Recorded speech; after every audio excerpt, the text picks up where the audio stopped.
Dans cette vidéo, je vous propose de voir comment faire ces adorables petits fanions pour pimper vos cadeaux de Noël, tous vos emballages, ou faire des marque-places pour la table de Noël. Ça, c'est le résultat après 48 heures de séchage sur une épaisseur de 5 mm. Et vous voyez que c'est relativement résistant, hein. Ça tient bien, je peux les garder d'une année sur l'autre. Moi, je trouve ça trop mignon, hyper facile à faire. Et je vais vous montrer toutes les étapes dans ce tuto. Allez, c'est parti. Voilà déjà les ingrédients qu'il vous faut. Donc une casserole, donc ça c'est ok, une spatule, 4 contenants de la même taille pour faire 2 mesures de bicarbonate de soude. Donc ça se trouve partout et ça coûte vraiment pas cher. Une mesure de maïzena et une mesure d'eau. Vous voyez, les ingrédients hyper simples. Après, vous aurez besoin d'un rouleau à pâtisser et encore, vous pouvez le faire avec vos mains. Et puis un petit tampon pour biscuits. Vous verrez dans la suite de la vidéo comment je m'en sers pour écrire les noms, Joyeux Noël, ce que vous voulez. Mais une fois encore, ça c'est pas obligatoire. C'est évidemment sympa parce que ça fait un petit look un peu vintage très cool. Mais vous pouvez faire avec des décors, avec des végétaux par exemple. Vous allez voir dans la suite de la vidéo. C'est hyper simple et il y a plein d'options possibles. Donc en tout cas, voilà pour les ingrédients, vraiment rien de très compliqué. Et on se retrouve juste après pour la recette. On mélange. C'est vrai qu'avec un fouet c'est pas mal pour éviter le côté grumeau. Au début c'est carrément liquide. Donc là on va commencer la cuisson. Hop, c'est parti. Je continue de toi. Ouais, toi, vas-y. On va mettre à 5. Genre feu moyen. Voilà, et puis bah là c'est parti, on touille jusqu'à ce que ça épaississe, ça prend du temps, hein. Faut pas s'inquiéter, au début ça va faire rien, et puis progressivement ça va commencer à s'épaissir. Ça va ultra chaud, mais c'est un peu chaud. T'as pas quelque chose pour racler la raclette? Ah, tu veux une maryse? Ouais, non mais pour racler la raclette.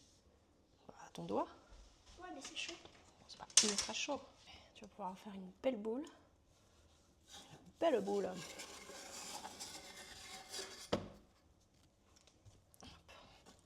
L'intérêt d'avoir un plan de travail en Kéroc, qu'on peut tout faire directement dessus. Pourquoi les autres on peut pas? Bah, avec du bois, je dirais pas la même chose, et avec un truc en plastique, là c'est sûr que tu peux pas poser une casserole chaude dessus comme ça. On va prendre les règles à pâtisser de Casavida. On va prendre quelle épaisseur? Les 5 mm, qu'est-ce que t'en penses? Ça c'est trop épais, ça sera jamais, ouais, 5 mm. Pourquoi on met des réglettes, disons? Pour que ça soit au même.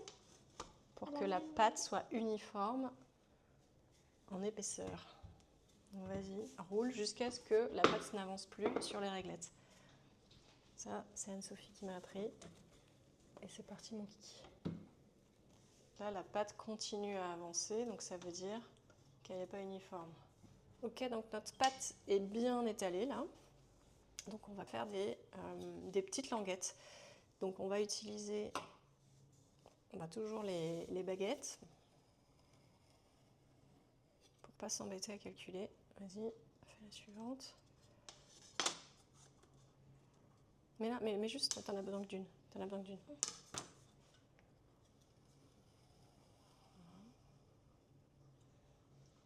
Les bouches, regarde. Ouais, après, ce qui est bien, c'est qu'on peut refaire des boules à l'infini. Parce que ça durcit pas. Oui, là, tu t'es pas bien mis. Oui, pas du tout. Ok, allez, vas-y, recommence. Bien au bord. Tu peux montrer les languettes qu'on obtient. Hop, on va s'en faire plusieurs comme ça. L'intérêt, c'est qu'on peut ensuite prendre les petits restes là, repétrir et recommencer. On a vraiment du temps avant que ça sèche. Évidemment, on fait les formes qu'on... Moi, je vais faire des petites étiquettes là pour mettre sur les cadeaux. Mais on peut imaginer aussi prendre un emporte-pièce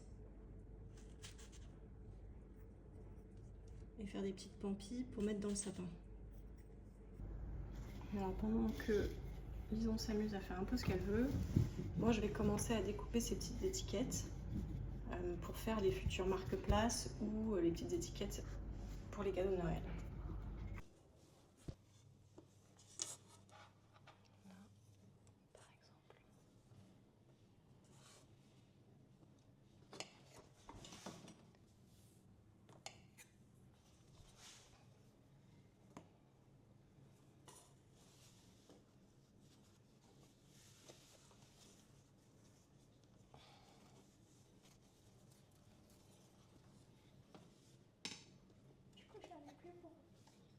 T'en as plus pour pétrir? Je vais t'en redonner. Non, mais genre ça. Ah oui. Et voilà. C'est hyper simple. C'est super agréable parce qu'en fait c'est moelleux. On dirait qu'on coupe des petites tranches de jambon. Voilà, donc je tiens mes petites étiquettes. Et si je veux faire des étiquettes qu'on va accrocher par un ruban, il faut que je fasse un petit trou. Donc, je vais faire des étiquettes de 10. Hop. Et là, je vais utiliser de quoi faire un petit trou. D'un côté, un petit trou, et de l'autre côté, comme un petit fanion.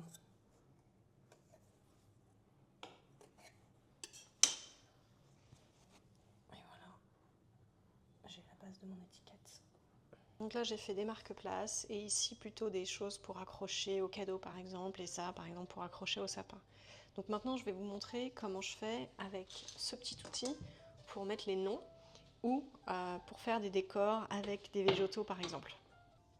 Donc là, en fait, c'est vous tapez sur Google des tampons pour biscuits, je crois, et vous avez une petite réglette comme ça, et les différentes lettres que vous allez glisser sur la réglette. On va vous montrer. Donc là, on va écrire Lalou.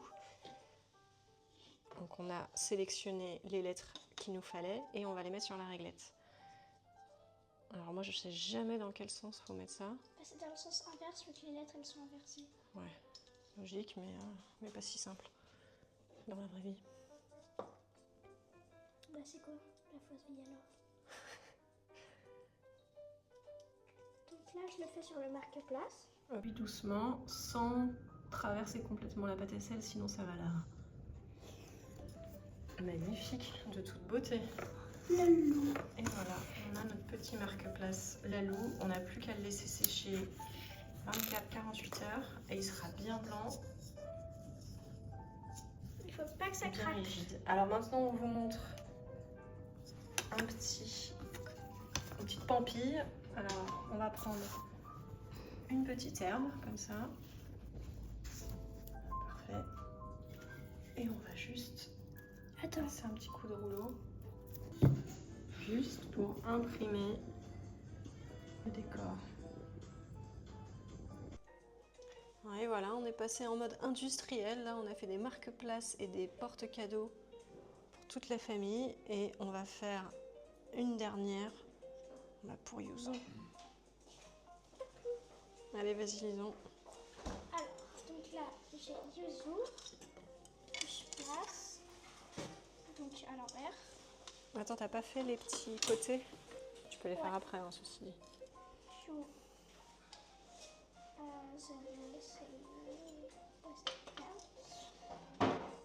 Hop, donc Yuzu à l'envers, qu'on va poser bien au milieu.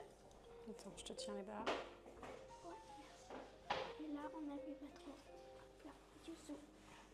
Et on va faire aussi pour le porte-cadeau, enfin pour le cadeau.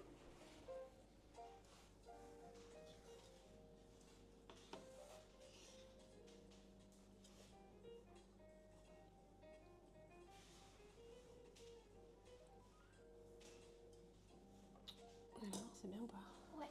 Et là, on va, pour faire le cadeau, on va venir faire un rond pour le cadeau. Un petit trou, ouais.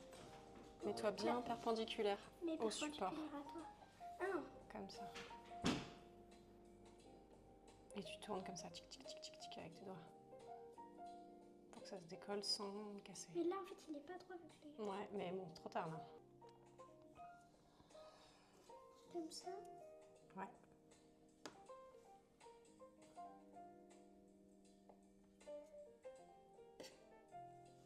Donc ça, c'est le truc pour le cadeau. Vous voyez que parfois, au séchage, ça craquelle un peu. Plus c'est fin, plus vous appuyez fort, plus ça risque de craqueler. Donc voilà, il faut appuyer tout doucement, il faut prendre son temps, le faire tranquillement. Et quand vous les faites sécher, moi je conseille vraiment 48 heures. et au bout de 24 heures, vous les retournez, vous allez vite voir, en fait, quand c'est pas sec, ben, c'est plus foncé ici. C'est encore mou, enfin on le voit très bien. Franchement, c'est hyper simple. Donc n'hésitez pas à vous lancer. Moi, je trouve que ça vaut le coup. Et ça permet vraiment d'avoir